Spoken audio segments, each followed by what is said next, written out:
Assalamualaikum warahmatullahi wabarakatuh. Perkenalkan, nama saya Muhammad Andika Saputra dengan NIM 43020200080. Saya dari Prodi Manajemen Dakwah. Di sini saya akan menyelesaikan tugas UTS. Yang pertama kita bahas adalah pemecahan masalah.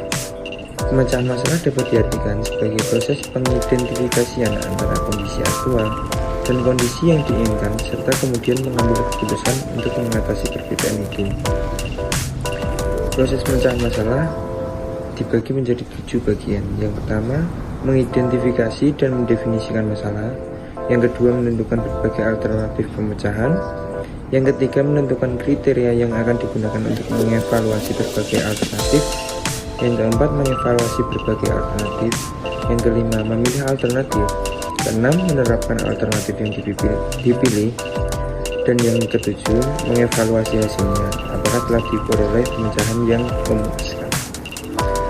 Yang kemudian kita bahas, pengambilan keputusan. Ini merupakan istilah yang umumnya berhubungan dengan kelima langkah pertama dalam proses pemecahan masalah. Dengan demikian, maka langkah pertama dalam pengambilan keputusan adalah mengidentifikasi dan mendefinisikan masalahnya. Kemudian sikap pemecahan masalah, yaitu mengidentifikasi langkah-langkah pemecahan masalah menjadi 4 langkah, yaitu yang pertama, langkah memahami masalah. Yang kedua, langkah menyusun rencana pemecahan masalah. Yang ketiga, langkah melaksanakan rencana yang telah disusun. Dan yang keempat, langkah meninjau ulang hasil pelaksanaan. Kemudian topik yang kedua kita bahas yang tentang berpikir rasional.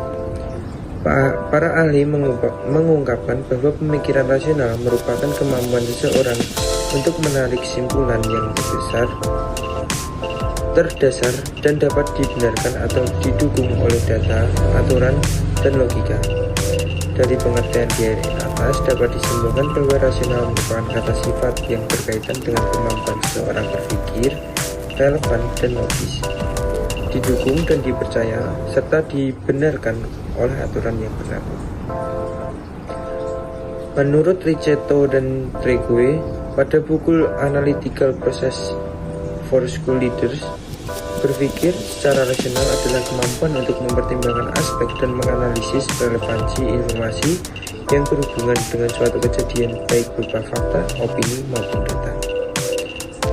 Pengertian menurut ahli ada beberapa, yaitu yang akan saya sebutkan, yaitu Max Weber sebagai salah seorang ahli yang mencetuskan teori rasionalitas. Max Weber, rasionalitas manusia, yaitu rasionalitas tujuan dan rasionalitas nilai.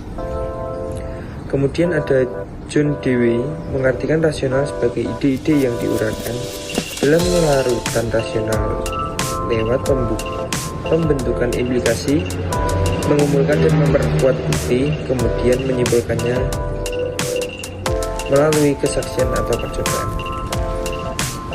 Kemudian pentingnya berpikir rasional. Yang pertama, dapat berpikir kritis. Yang kedua, membantu mempelajari keterampilan baru.